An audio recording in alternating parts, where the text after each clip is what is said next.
Hello guys, के छ खबर। म चाहिँ बसन्त बाग डोटी नेपाल। आज चाहिँ म कहाँ गइराखेको भनेपछि पनमल्लीबाट कलमसरी गइरहेको रातिको 12 बजे। किन भनेपछि 12 बजेतिर मेट्रो पाइँदैन, एक घन्टापछि मात्रै मेट्रो आउँछ। म चाहिँ यहाँ मेट्रोको वेटिङ गरेको। म र एउटा सानो भाइ थियो मसँग, ऊ चाहिँ यताबाट उता गइरहेको। अनि अहिले चाहिँ यो चाहिँ टिकट हेर्न सक्नुहुनेछ।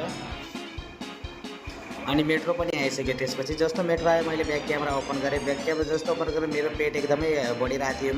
बढेको किन हो भनेपछि खासमा खाना खाएर भर्खर आइरहेको थिएँ म। यता हेर्न सक्नुहुनेछ।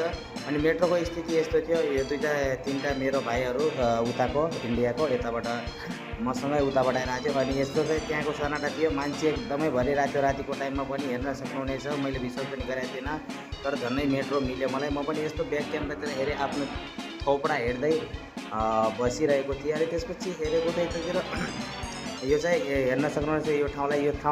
यो डिस्प्ले हो। यो डिस्प्ले हेऱ्यो भने हामीहरूलाई थाहा हुन्छ यो गाडी कति टाइमपछि उता रोक्छ, कति टाइममा पुग्छ भनेर हेर्न सक्नुहुन्छ। त्यसपछि हामीहरू जस्तो उत्रेपछि मेरो भाइहरू पनि दुईजनै मेरो पछि आफ्नो लुगाहरू लिएर आइरहेको थियो। अनि त्यहाँको मेट्रो स्टेसनको सन्नाटा यस्तै हो। जस्तो रेलवे स्टेसन हुन्छ त्यस्तै हुन्छ यो मेट्रो स्टेसन। हेर्न सक्नुहुन्छ। म पनि बाहिर निस्केँ। जस्तो म बाहिर निस्केँ त्यहाँबाट हाँस्दा एकदम खुसी भयो कि ओहो यति लेट पुग्छु भनेर सोचिरहेको थिएँ, तर एकदमै छिटो पुगिसक्यो। म त्यही कारणले खुसी भएँ। बाहिरतिर हेर्न सक्नुहुनेछ यस्तो थियो त्यहाँको नजारा। रातको मान्छे हल्का फुल्का मात्रै थियो, अरू मान्छेहरू कोही पनि थिएन। अब जान्छु त्यहाँको त्यो चिप्सको दोकानमा, चिप्स लिएर आउँछ। धन्यवाद।